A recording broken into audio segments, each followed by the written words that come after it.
کوشش کر رہے ہو 18 ذوالحجہ کو عید غدیر منانے کے لیے رافضیوں کی نقل میں، چونکہ یہ ان کی ایجاد ہے، بلکہ ان کے ہاں بھی یہ اتفاق نہیں ہے 18 ذوالحجہ کا، میں بھی دکھاؤں گا، وہ پہلے 12 ذوالحجہ کو مناتے رہے ہیں،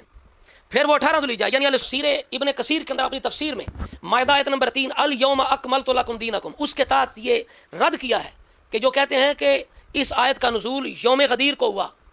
اور کہتے ہیں 18 ذوالحجہ، فرماتے ہیں دونوں چیزیں ثابت نہیں ہیں، لا یصح ھذا ولا ھذا، نہ یہ ثابت ہے اور یہ بھی ثابت کرتے ہیں کہ یہ روافض کا شعار ہے۔ البدایہ کے اندر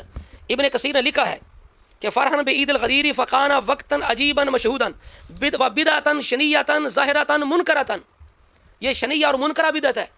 اور رافضیوں نے ایجاد کی، یہ کون؟ اور اسی طرح امام ابن دقیق احکام الاحکام کے اندر کہتے ہیں اس کی مثال یہ ہے کہ ما احدثته الروافض من عید ثالث سموه عید الغدیر، اس کی مثال یہ ہے کہ رافضیوں نے تیسری عید ایجاد کی ہے، انہوں نے اس کا نام عید غدیر لکھا ہے، فرماتے ہیں یہ روافض کی بدعت ہے، یہ ان کا احداث ہے، اور ابن کثیر نے کہا یہ شنیعہ اور منکرہ بدعت ہے۔ وفی ثانی عشر ذی الحجہ منہ عملت الروافض عید غدیر خم علی العادۃ الجاریۃ کما تقدم، 12 ذوالحجہ کو پہلے رافضی یوم غدیر مناتے رہے ہیں، پھر بعد میں وہ 18 لے آئے، وفی یوم ثامن عشر ذی الحجہ، اور وہ 12 کو مناتے رہے پھر 18 کو لے آئے، تو پتہ چلا ان کے ہاں بھی یوم غدیر کا اتفاق نہیں ہے کہ وہ کس دن تھا، 18 تھا یا 12 تھا۔ کہتے ہیں نا مدعی سست گواہ چست، مدعی سست ہے، یہ گواہ چست ہے۔